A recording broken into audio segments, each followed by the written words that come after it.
Welcome to all my friends, students in physics class. Today our topic is Seebeck's effect or thermoelectric effect. Seebeck is name of scientist.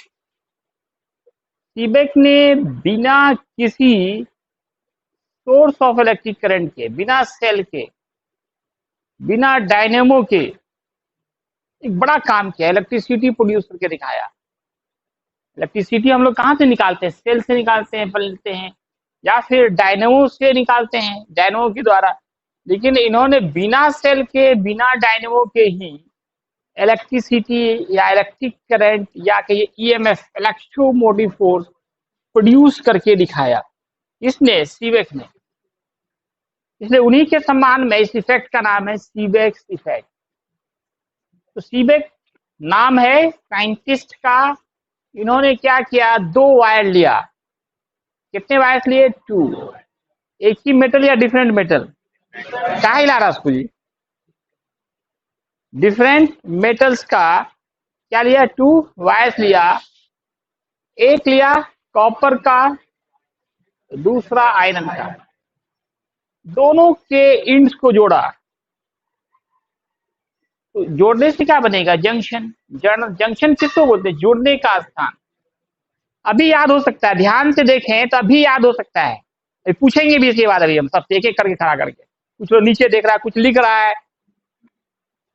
अजब हाल है लेकिन यार। Seebeck ने क्या किया? दो वायर लिया अलग अलग मेटल्स का, दोनों के इंड्स को जोड़ा।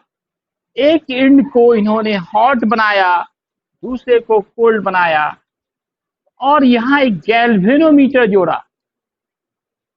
पिछले बार हम लोगों ने कई बार गैल्वेनोमीटर का यूज किया था पिछले क्लास में, है ना, मीटर ब्रिज में, व्हीटस्टोन ब्रिज में, स्टेज वायर पोटेंशियोमीटर में। उसमें कहा गया था गैल्वेनोमीटर क्या है? क्या है, याद है किसी को? What is galvanometer? क्या यूज हो रहा था इसका? Electric current detecting instrument. Electric current कहीं से भी पास हो रहा है या नहीं। इलेक्ट्रिक करंट तो छूने वाली चीज है नहीं, छूओगे तो करंट मारेगा। देखने वाली भी चीज नहीं है कि देख के पता लगाओगे। तो उसके लिए कोई डिवाइस चाहिए। उसी के लिए बना है गैल्वेनोमीटर, जिसके बारे में आप आगे पढ़ेंगे, गैल्वेनोमीटर के बारे में। तो ये जो सीबेक साहब थे, इन्होंने क्या किया? दो वायर लिया अलग अलग मेटल का, दोनों इंड्स को जोड़ा, दो जंक्शन बनाया, एक को हॉट किया, एक को कोल्ड किया, और यहाँ गैल्वेनोमीटर लगाया। तो देखा गया कि गैल्वेनोमीटर का सुई डिफ्लेक्ट हो रहा है। गैल्वेनोमीटर की सुई हिल रही है, विक्षेपित हो रही है, डिफ्लेक्ट हो रही है। तो गैल्वेनोमीटर की सुई कब डिफ्लेक्ट होती है? जब करंट पास होता है। तो कहीं पे कोई बैटरी है, डायनेमो है? नहीं। फिर भी क्या हुआ? इलेक्ट्रिक करंट उत्पन्न हो रहा है। एक बड़ा काम हुआ कि नहीं हुआ यहाँ पे? इसलिए सीबेक साहब को सम्मान देते हुए इस इफेक्ट को सीबेक्स इफेक्ट कहते हैं। और दूसरा नाम क्या है इसका? Thermo electric effect. थर्मो मतलब गर्म कर रहे हैं, या हॉट कर रहे हैं, मतलब क्या? गर्म कर रहे हैं। तो हॉट करने का मतलब क्या? आप हीट यहाँ पे दे रहे हैं। थर्मो है ना, थर्मो मतलब यहाँ पे हीट व उष्मा। और क्या प्रोड्यूस हो रहा है? Electric current. इसलिए थर्मो इलेक्ट्रिक इफेक्ट बोलते हैं। हीट देने से ही क्या हो रहा है? इलेक्ट्रिक करंट प्रोड्यूस हो रहा है। इसलिए दोनों मिला के नाम हो गया थर्मो इलेक्ट्रिक इफेक्ट। क्या नाम हो गया? तो तार के ऐसे पेयर्स का नाम, हर हर कुछ ही में नहीं होता, कुछ ही पेयर्स में ऐसा होता है। पेयर मतलब क्या था? जोड़ा। तार के ऐसे पेयर्स को थर्मोकपल कहते हैं।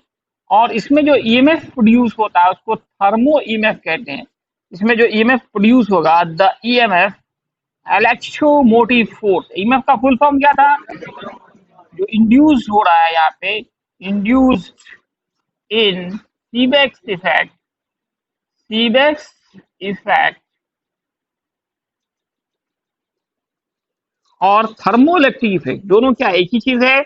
इसी का दूसरा नाम है thermo electric effect. Is called, कहलाता है, क्या कहलाता है? Thermo EMF. Thermo EMF. The value of thermo EMF, the value of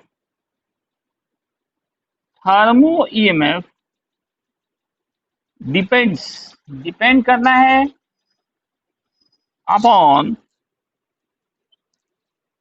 temperature of hot junction, temperature of hot junction. ये जो कोल्ड जंक्शन है इसका टेम्परेचर, ये कोल्ड जंक्शन कैसे बनाते हैं, इसको आइस के कांटेक्ट में रखते हैं। आइस का टेम्परेचर कितना होता है, 0 डिग्री सेंटीग्रेड। ये तो फिक्स होता है, और इसको हम गर्म कर रहे हैं बर्नर से या फिर आप लैंप से, स्प्रिट लैंप से उसको क्या करते हैं हम लोग, गर्म करते हैं। तो इसका टेम्परेचर जैसे जैसे बढ़ेगा ईएमएफ बढ़ेगा। शुरू में बढ़ता है, एक लिमिट तक बढ़ता है, फिर वो घटना शुरू हो जाता है। इसका मान, थर्मो ईएमएफ का मान, थर्मो ईएमएफ का मान, थर्मो ईएमएफ जो इलेक्ट्रिक करंट प्रोड्यूस का नाम क्या है, थर्मो ईएमएफ है। The value of thermo EMF depends upon temperature of hot junction. Thermo EMF का फॉर्मूला होता है, थर्मो ईएमएफ ई बराबर फॉर्मूला होता है alpha theta plus half beta theta square, where what is alpha beta, where alpha and beta क्या कहलाता है, are called कहलाता है सीबेक्स कांस्टेंट, सीबेक्स कांस्टेंट कहलाता है, सीबेक्स कांस्टेंट कहलाता है। थीटा क्या है, temperature of hot junction, temperature of hot junction. ये क्या है, थर्मो ईएमएफ, थर्मो ईएमएफ ही को हम लोग डिनोट कर रहे हैं कैपिटल ई। थर्मो ईएमएफ का ये फॉर्मूला हो गया, फॉर्मूला याद कीजिए अभी, ई बराबर alpha theta plus half beta theta square. आपको एक होमवर्क दिया जाएगा कि अल्फा बीटा का यूनिट एंड डायमेंशन निकालिए, अल्फा बीटा का यूनिट और डायमेंशन निकालिए, मतलब सीबेक्स कांस्टेंट का यूनिट और डायमेंशन निकालना। अच्छा, यहाँ पे याद रखें, तार की ऐसी जोड़ी को क्या कहते हैं, thermocouple. A pair of wires used in thermoelectric effect, thermoelectric effect is called, कहलाता है थर्मोकपल। कपल मीन्स जोड़ा। अब आपको क्या क्वेश्चन है कि फाइंड आउट करना है unit and dimension of Seebeck's constant. Seebeck's constant का इफेक्ट का कुछ तो यूनिट डायमेंशन होगा। कौन बोला जी, इफेक्ट तो घटना है ना, कांस्टेंट। इसमें कौन कौन आया, अल्फा एंड बीटा। आप बहुत आसानी से निकाल सकते हैं, होमवर्क है कंपलसरी, हर कोई इसका यूनिट और डायमेंशन निकालिए, है ना। जो ऑनलाइन देख रहे हैं वो भी इसका आंसर बताइए। सीबेक्स कांस्टेंट अल्फा का क्या यूनिट होगा, बीटा का क्या यूनिट होगा, डायमेंशन क्या होगा। कंपलसरी होमवर्क है, हर किसी को बना के लाना है। अब हम लोग इसमें पढ़ेंगे कि ग्राफ कैसा होगा। ग्राफ किसके बीच है, graph between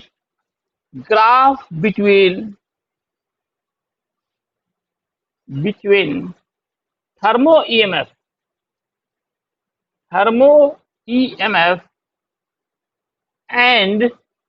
and graph between thermo EMF and temperature of hot junction. Temperature of hot junction. इसका ग्राफ देख रहे हैं between thermo EMF and temperature of hot junction. तो थर्मो ईएमएफ का फॉर्मूला क्या होता है, थर्मो ईएमएफ बराबर फॉर्मूला से देखिए, फॉर्मूला याद हुआ आप लोगों को, ई बराबर plus half beta theta square. ये कैसा इक्वेशन है? ये लीनियर इक्वेशन है या क्वाड्रेटिक इक्वेशन है? कैसा इक्वेशन है ये, लीनियर या क्वाड्रेटिक? पावर कितना है, मैक्सिमम पावर कितना है? तो जिसपे टूर आता है उसको क्या बोलते हैं? क्या बोलते हैं? क्वाड्रेटिक इक्वेशन, द्विघात समीकरण। It is quadratic equation. Quadratic equation. जब क्वाड्रेटिक इक्वेशन है तो ग्राफ कैसा होगा जी, कोई बता सकते हो? किसी क्वाड्रेटिक इक्वेशन का ग्राफ कैसा होता है? एनीवन? कैसा होता है? पाराबोलिक। और बेस खत्म है तुम लोग। It is quadratic equation, so graph is parabolic. Parabolic Hindi में परवलयकार बोलते हैं, परवल के आधार आकार का आधा परवल बनता है यहाँ पे, हाफ। तो ग्राफ खींचते हैं इसका।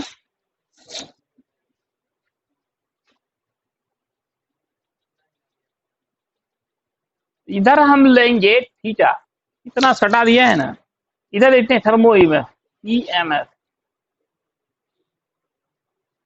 एक्स एक्सिस पे लेंगे आप थीटा और वाई एक्सिस पे थर्मो ईएमएफ लेंगे। ग्राफ कैसा आएगा? पाराबोलिक। यहाँ पे देखिए सबसे ज्यादा वैल्यू है, यहाँ पे ये थीटा सी होगा 0 डिग्री सेंटीग्रेड। ये आपका इन्वर्सन टेम्परेचर कहलाता है। और ये जो टेम्परेचर है इसको थीटा एन कहते हैं, न्यूट्रल टेम्परेचर। क्या बोलते हैं? थीटा एन फोर हुआ न्यूट्रल टेम्परेचर। थीटा सी को बोलते हैं इन्वर्सन टेम्परेचर। थीटा सी को बोलेंगे टेम्परेचर ऑफ कोल्ड जंक्शन। तो थीटा एन क्या हुआ? Neutral temperature. What is neutral temperature? जिस टेम्परेचर पे ईएमएफ का मान सबसे ज्यादा हो जाता है। ग्राफ से भी आप देख सकते हैं कि थीटा एन पर यहीं पर ईएमएफ का मान सबसे ज्यादा हो रहा है। थर्मो ईएमएफ का मान सबसे ज्यादा हो रहा है, वो न्यूट्रल टेम्परेचर कहलाता है। The temperature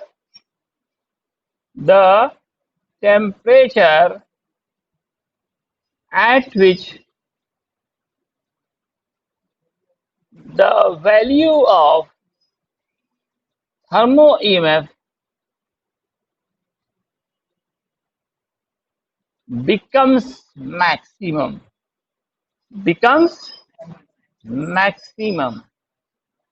is called neutral temperature। Theta N. इसके बाद क्या है? Inversion temperature. इन्वर्सन टेम्परेचर जिसको हम लोग लिखे हैं, क्या लिखे हैं? क्या से नोट किया? थीटा आई। थीटा आई, थीटा आई क्या है? Inversion temperature. Inversion temperature, inversion temperature क्या है? जिस टेम्परेचर पे यहाँ के बाद वो ग्राफ फिर ऊपर जाएगा, ग्राफ क्या जाएगा? ऊपर। तो हम ये कह सकते हैं कि यहाँ के बाद से दिशा पलट रही है। पहले नीचे जा रहा था, फिर क्यों जा रहा है? ऊपर जा रहा है। तो कहेंगे the temperature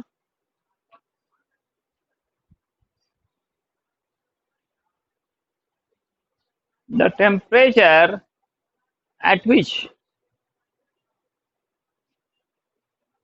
the direction of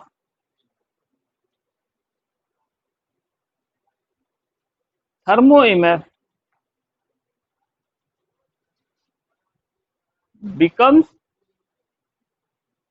inverse, reverse की उल्टा हो जाता है, रिवर्स।